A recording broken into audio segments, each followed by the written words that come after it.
Continuamos en Modo País en este Día Internacional de la Palabra, este tesoro que tenemos todos, absolutamente todos los seres humanos y que nos diferencian absolutamente de todo el resto de los animales, Soledad. Exacto, un recurso muy noble, como lo hablábamos al principio del programa. Cuán importante es, ¿no?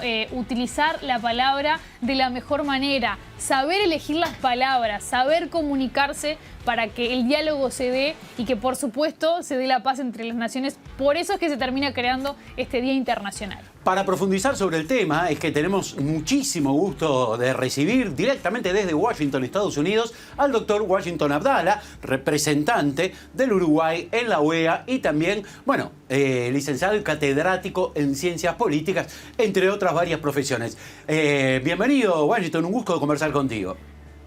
Un placer volver a verlos, hacía tanto tiempo que no estábamos en contacto. Corrijo, profesor de Ciencia Política. Además... Pero está todo bien. No, digo para dar el cuadro, porque a veces cuando te dicen lo que uno nunca debe hacer con la palabra es bueno, catedrático no, profesor sí, porque ese es el título que tuve. Y con respecto al nombre, cuando estás allá, te dicen, ¿pero te pusieron el nombre por la ciudad? Vos sabés que la historia es simple. Yo tuve un abuelo que era inmigrante, como todos, y se ve que antes de... No, la historia es que antes de llegar a nuestras tierras pasó por acá. Y nada, se ve que quedó el nombre en la familia. Y es medio pintoresco porque acá llamarse Washington es como que en Montevideo alguien se llamara Montevideo. Entonces, claro. Un poco se ríen, ¿eh? Vamos, hay que ser franco. Un poco se divierten de mí. ¿Usted se llama Washington? Le digo, sí, yo me llamo Washington, ¿qué voy a hacer? Son palabras con dobles valores, palabra y nombre. Además, Washington, claro, ¿cuál es el origen del lenguaje? ¿Hablan los monos, hablan los loros, hablan los delfines?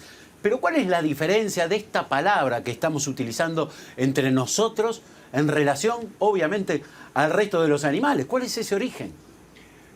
El origen es hiperdiscutido en el tiempo, ese primer debate es hiperdiscutido en el tiempo. Lo que parece claro es que del Australopithecus, el Neandertal, el Sapiens sapiens es el que logra invocarla y es el que termina arbitrando, inventando las palabras. La teoría más simpática, se podría decir, y la que tiene más recorrido y más asidero, es que probablemente se empezó con verbos y con vocales, porque era lo que permitía advertir del peligro. Hay toda una tesis de que probablemente la es la primera vocal que se utilizó para advertir, para señalizar algún tipo de peligros. Hay que tomar muy en cuenta esto porque los humanos, a diferencia de los animales, que rápidamente tenemos una fase instintiva, el humano es frágil y tiene una parte inicial que tiene que ser protegida. Así que todo aquello que nos enseñaban en la escuela de que éramos recolectores y cazadores, efectivamente es cierto. Y allí hubo toda una historia de cómo nos comunicábamos básicamente ante el peligro. Harari luego, en ese famoso libro que anda bollando por allí, que buena parte de la gente va a haber leído Homo Deus, Homo Sapiens y las 21 lecciones, él lo que dice es que desde el lenguaje es que realmente empieza el desarrollo real de la comunicación oral. Y es muy probable que eso sea así, es muy probable. Lo que nos diferenciaría sería el lenguaje abstracto. Claro, porque nosotros tenemos la capacidad, está bueno el pie que tirás, porque tenemos la capacidad de generar simbologías en torno a nuestro lenguaje. Hay algo interesante, los animales, por ejemplo, tienen poca dificultad de engaño entre sí. Si vos mirás los chimpancés, en general pueden jugar al engaño, pero se trabaja más en el territorio instintivo. Nosotros, miren qué dato interesante, perdón. Nuestro lenguaje, porque claro, una cosa es el lenguaje escrito, otra cosa es el lenguaje oral, que ese es el más importante, el lenguaje oral. Del lenguaje oral tenemos un 7, 8, 10% que es las palabras, lo que decimos. Un 20 y pico % más es el tono. Vos que sos actor y que yo te he visto en el teatro con tanto disfrute, es el tono donde ubicás la palabra. ¿Tá? O sea, 10% la palabra, el contenido real. Un 20% el tono, el registro, en qué lugar sale, cómo sale de la garganta, cómo sale de la... Bueno, perfecto. Y el restante es lenguaje corporal. Es el lenguaje corporal que dice lo que dice. Quiere decir que nosotros cuando hablamos del lenguaje muchas veces nos acotamos estrictamente a la palabra y en realidad es un conjunto, ¿verdad? Es todo un aparato. Muchos tenemos dificultades cuando nos hablan con tapabocas.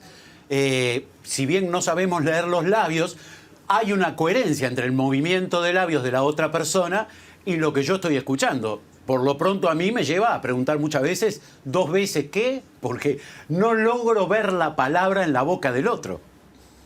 Claro, no lográs ver la palabra, no lográs ver las comisuras de los labios, se te oculta buena parte de acá, que esto, acá hay una serie de músculos que se están moviendo, vos como actor lo sabés mejor que nadie, y que representan tantas cosas, y a veces, como estamos tan asfixiados, y no hay más remedio que utilizarlos, los barbijos, porque son imprescindibles para nuestra vida hoy en sociedad, el ojo y los iris del ojo hacen como un esfuerzo mayor porque estás oxigenando más y estás como abriendo más los ojos. Entonces parece que siempre estás en montaña rusa, lo cual ha generado todo este periodo, yo lo he escrito esto por ahí en algún artículo periodístico, una cosa como que realmente esto es un cambio medio revolucionario, que ojalá volvamos lo más rápidamente a la vida social urbana común y corriente, porque es muy difícil la comunicación con el otro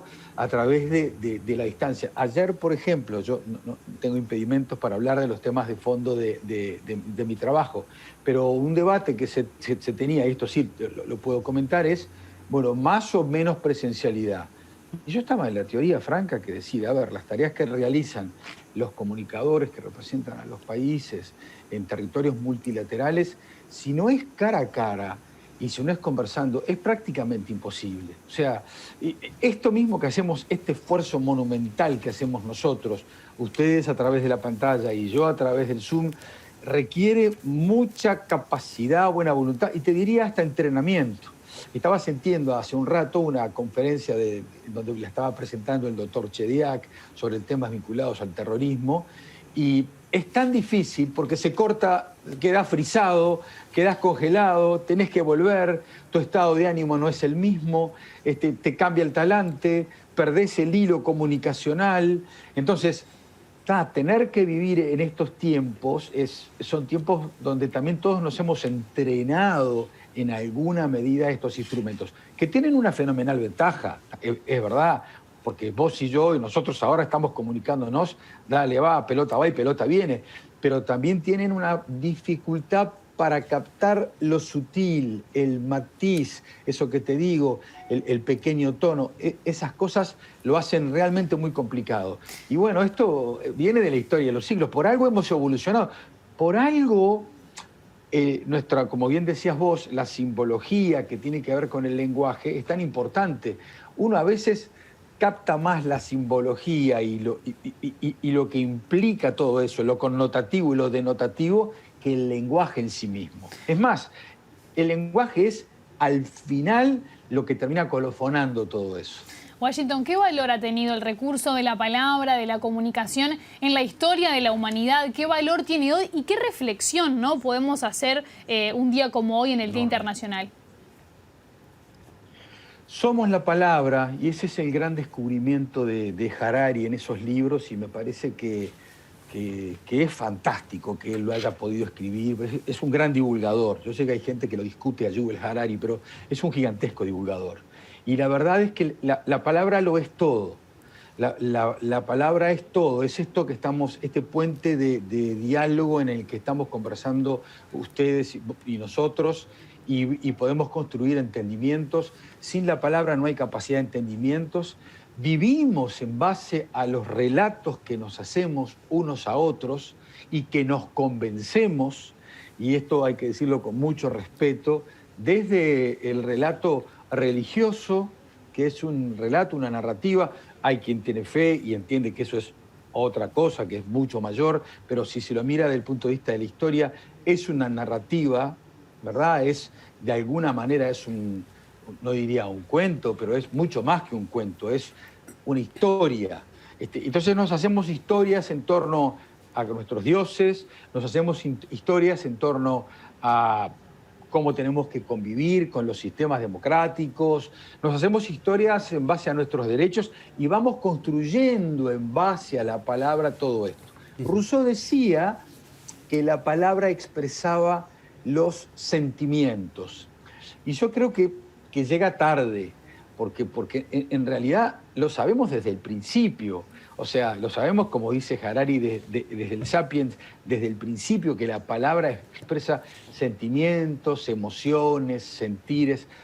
La palabra básicamente lo es todo. Y si nos entendemos, miren, les voy a recomendar, no sé si las han visto, pero una serie que anda por ahí bollando en alguna de estas cadenas que son más o menos populares, que se llama Oslo, que es de alguna forma como el mundo palestino y el mundo israelí, sentados a través de los noruegos, auspiciados por los noruegos, en base al diálogo, generan una aproximación que termina en los acuerdos de Oslo, que fueron obviamente muy estimulantes. Sin duda el origen, además de un día como este. Para cerrar, Washington, una cortita, porque dentro de las palabras hay palabras cargadas, hay palabras físicas, las esdrújulas son palabras bravas, sí. No se vuelve de una esdrújula.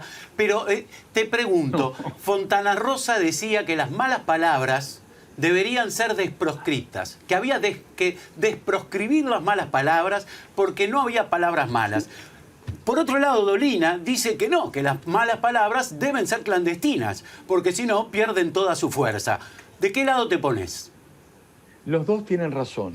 Qué político, debate, No es político, pero te lo voy a explicar por qué.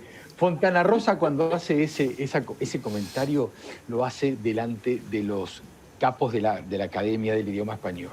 Entonces lo hace un poco para tirarle las orejas, como diciendo, a ver, hay expresiones que solo se pueden decir bajo una mala palabra.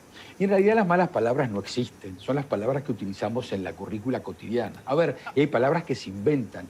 Shakespeare inventó 1000 palabras. Cervantes inventó 400 palabras y Dante Alighieri en la Divina Comedia inventó un promedio por el estilo, porque hay palabras que a veces las tenés que inventar. Ahora, ¿qué hace Dolina? Los que lo sentimos todas las noches de nuestra existencia.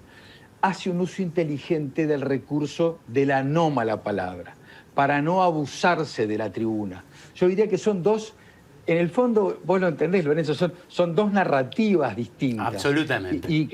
Y que tienen mérito, y uno las tiene que aceptar. Y los dos, te diría, absolutamente geniales, ¿no? Yo no me duermo hace muchos años, duermo poco sin oír a Dolina todas las noches. Doctor Washington Abdala, muchísimas gracias por este contacto, un placer volver a conversar contigo. Te mando un abrazo grande, y los extraño mucho, así que tengan lo mejor para ustedes. Hasta la vuelta entonces. Muchas gracias.